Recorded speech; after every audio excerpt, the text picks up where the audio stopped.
Hello my dear student, आप सभी का स्वागत है हमारे इस यूट्यूब चैनल में। तो जैसे कि क्लास 10 गोदली पाठ्य पुस्तक की कहानी पाठ 2 का हम लोग आज व्याख्या करने वाले हैं और जानने वाले हैं कि ये कैसी कहानी है और विष के दांत कैसे हैं। यानी आप सभी जानते हैं विष यानी जहर होते हैं, उसके दांत कैसे होते हैं।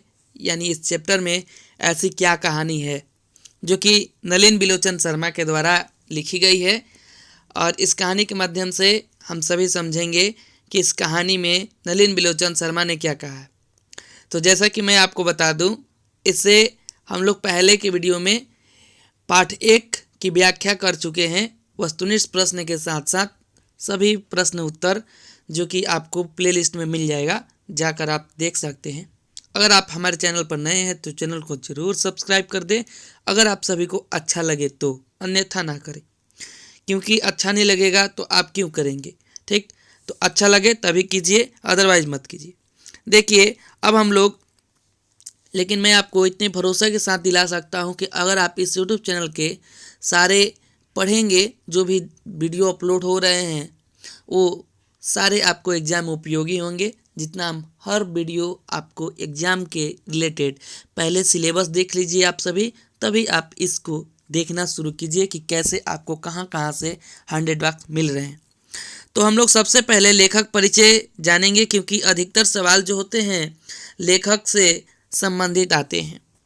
तो लेखक परिचय यानी लेखक का जन्म जो है, यानी नलिन बिलोचन शर्मा का जन्म 18 फरवरी 1916 ईस्वी में हुआ है।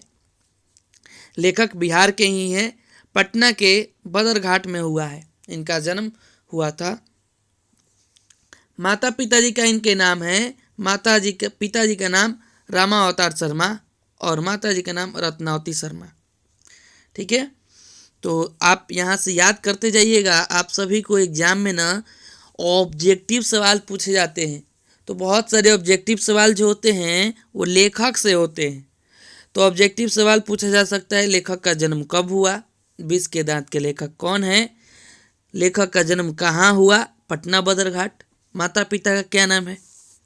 व्यक्तिगत यानी लेखक जो हैं वो जन्म से ही शुरू से भोजपुरी भाषी थे, भोजपुरी जानते थे, भोजपुरी बोलना जानते थे। शिक्षा जो है लेखक का, इनकी विद्यालय शिक्षा जो है यानी 10वीं तक जो है, यानी 12 तक विद्यालय शिक्षा जो है पटना कॉलेजिएट स्कूल से पटना से हुआ है। उसके बाद इन्होंने पटना विश्वविद्यालय से संस्कृत और हिंदी में एमए भी कर लिया। तो ये था उनका लेखक परिचय। आगे और हम भी जानते हैं कि और लेखक ने क्या क्या किया। लेखक इतना पढ़ने के बावजूद उसके बाद लेखक ने यानी नौकरी भी की। नौकरी कहाँ किए? आरा यानी जैन कॉलेज, जो एसडी जैन कॉलेज है उसमें इन्होंने नौकरी किया। आप सभी जानते होंगे आरा को कौन नहीं जानता होगा, आरा जिला, ठीक ना। आरा जिला घर बा तो कौन बात के डर बा। ठीक है, अब आगे देखिए, रांची विश्वविद्यालय और अंत में पटना विश्वविद्यालय में प्रधानाध्यापक के पद पर पदासीन रहे। ठीक है, यानी कॉलेजों में प्रोफेसर के पद पर रहे। 1959 ईस्वी में पटना विश्वविद्यालय के हिंदी विभाग के अध्यक्ष नियुक्त हुए और मृत्युपरंत 12 सितंबर 1961 को पद पर रहते हुए यानी इनकी मृत्यु हो गई। बहुत सारी रचनाएं इन्होंने लिखा है, रचनाएं आपसे पूछा जा सकता है। दृष्टिकोण, साहित्य का इतिहास दर्शन, मानदंड, विष के दांत और 17 असंग्रहित पूर्व छोटी कहानियाँ। कहानी संग्रह भी है, संत परंपरा से साहित्य, सदल मिश्र, गदहौली आदि। तो ये था लेखक के बारे में, उनके व्यक्तिगत जीवन के बारे में। आइए हम लोग अब विष के दांत के बारे में थोड़ा जानते हैं, उसके बाद हम चैप्टर को शुरू करते हैं। प्रस्तुत कहानी जो विष का दांत है, ये विष के दांत अन्य कहानियाँ नामक कहानी संग्रह से ली गई है। और इस कहानी में आप सभी को एक मध्यम वर्गीय और अमीर के बीच की कटुता को दिखाया गया है कि समाज में कैसे एक अमीर एक मध्यम वर्गीय के साथ उसकी कौन सी भेदभाव या बहुत सारे जो भी सारे चीज़ें होती हैं वो क्या क्या होती रहती। तो हम लोग अब ज़्यादा देर ना करते हुए अपने चैप्टर को शुरू करते हैं और समझते हैं। तो पाठ परिचय में हम लोग जानते हैं सबसे पहले और समझते हैं कि सेन साहब हैं। सेन साहब एक बहुत ही अमीर आदमी थे। कहानी सुनिएगा, स्किप मत कीजिएगा, शुरू से अंत तक कहानी सुनिएगा। आपको मैं वादा और भरोसा दिलाता हूँ कि आप कहानी जब अच्छे से सुन लेंगे तो आपके सारे ऑब्जेक्टिव सवाल और लघु उत्तरीय जो भी सवाल हैं सारे के सारे हल हो जाएंगे। तो सेन साहब एक अमीर आदमी थे। उनकी 5 लड़कियां थीं और एक लड़का था। लड़कियां जो भी सारी थीं वो सब लड़कियों को अपने इशारों पर यानी उनको एक शिष्टाचार में एक दायरे में रखा जाता था जो कि एक कठपुतलियाँ के समान थी। कठपुतलियाँ आप जानते होंगे कि जो भी कठपुतलियाँ होती हैं क्या होती हैं, उनको जैसे कहा जाता है वैसे ही करती हैं, यानी कठपुतलियों का नाच। जिस प्रकार वो कठपुतलियों को नचाता है वैसे कठपुतलियाँ नाचती हैं, ठीक उसी प्रकार। तो सेन साहब ने क्या किया है, सेन साहब का एक लड़का भी है जिसका नाम है कासू।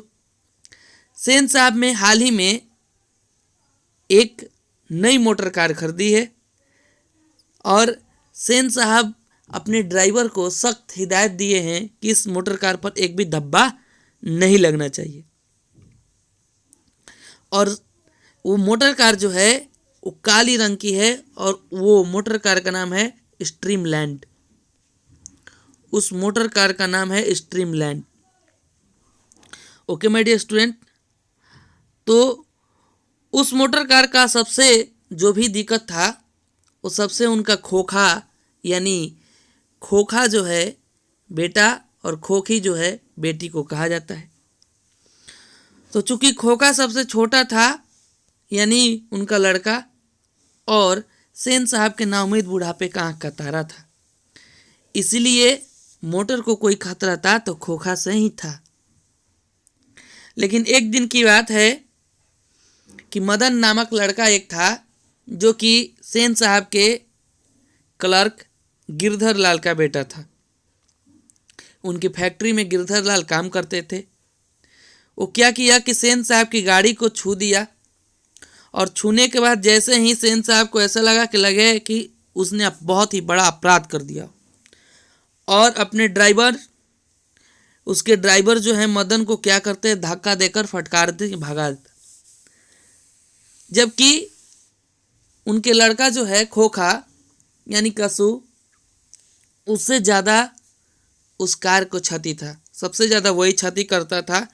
लेकिन जब पर भी क्षति वगैरह करता था यानी कभी शीशे फोड़ देता था, कभी हेडलाइट फोड़ देता था, तो सेन साहब क्या करते थे, लाड दुलारा था। सेन साहब कहते थे ये तो इंजीनियर बनने की चाह कर रहा है, यानी ये फोड़ के देख रहा है कि इसमें कैसे ये लाइट बढ़ रहा है, कैसे नहीं हो रहा है, तो ये इंजीनियर बनने की सोच रहा है।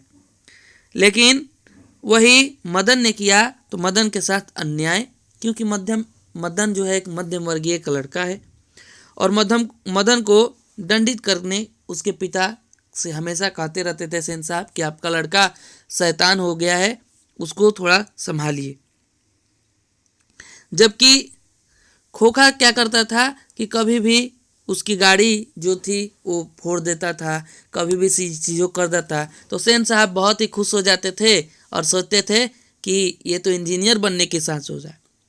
एक दिन की बात है कि दूसरे दिन शाम को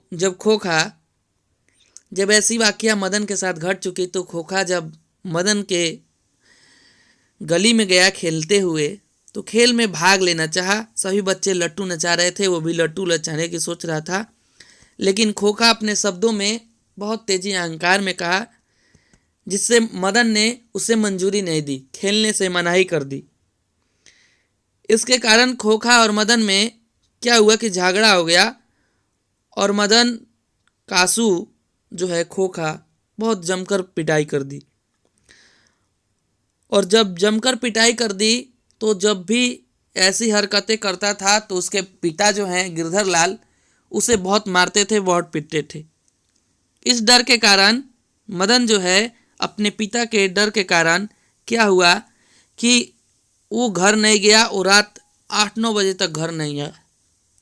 भूख लगने पर, बहुत सारी भूख लगने लगी उसे, भूख लगने पर घर में घुसा और जब रसोई तक पहुंचकर खाना खाया, खाना खाने के बाद जैसे ही वो सोचा कि शयन कक्ष यानी सोने वाले कमरे में जाएं, तो अपने माता पिता की आवाज़ सुनने लगा। और जैसे ही उसके पिता ने माता जी को बताया कि सेन साहब ने उसे क्या कहा है, नौकरी छोड़ देने को कहा है, साथ ही साथ घर खाली करने को आदेश दिया है, तो मदन क्या किया, मदन अपने काम की बात नहीं सुना, इसलिए वो सोने जाने लगा। उसको क्या इन चीज़ों से मतलब है। लेकिन जैसे ही वो अपने रूम में जाता है तो एक लोटे से टकरा जाता है और आवाज़ सुनता है।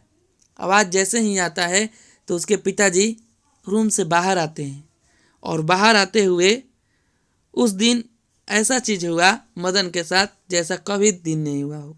यानी अक्सर ऐसी गलतियों करने के बाद सेन साहब कभी भी ऐसी गलतियां जो भी सारी होती थी तो गिरधर लाल से हमेशा उसके डांटते पकड़ते रहते थे, तो गिरधर लाल उसे मारा करते थे, यानी मदन के पिता। लेकिन उस दिन ऐसा हुआ कि गिरधर लाल ने अपने ओर आगे आकर उसको पीटे नहीं और लपक कर गले लगा लिया और कहा कि पहले कभी नहीं किया था। उसके पिता उससे हाथों से उठा लिए और इतना प्यार किए कि कहा, शाबाश बेटा, एक तेरा बाप है यानी गिरधर लाल, जो कि बातों को सुन लेता है, पलट के जवाब भी नहीं देता, और आज तूने खोखा के 2-2 दांत तोड़ डाले। और इस पर गिरधर लाल हंसने लगते हैं और सोचते हैं कि जो 20 के दांत जो है वास्तव में ऐसे टूटे कि जब भी सेन साहब यानी अमीरी के घमंड में ऐसी सारी चीज़ें मध्यम वर्गीय के साथ किए, उसके साथ 20 के दांत ऐसे ही टूट डाले। तो इसीलिए इस कहानी का नाम है 20 के दांत, जो कि इसमें 20 के दांत में एक माध्यम से कहानीकार ने अमीरों और गरीबों के बीच जो अत्याचार गरीबी है उन पर व्यंग किया है और उसके बारे में बताया है। तो माय डियर स्टूडेंट, आप सबको स्टोरी कैसी लगी होगी तो आप लोग ज़रूर कमेंट कीजिएगा। चैनल पर नए हैं तो सब्सक्राइब कर दीजिएगा ताकि और आगे जो भी इसके रिलेटेड आपको वीडियो आए, जैसे वस्तुनिष्ठ प्रश्न, प्रश्न उत्तर, तो आप सभी को मिलते रहें। Okay my dear student, thank you.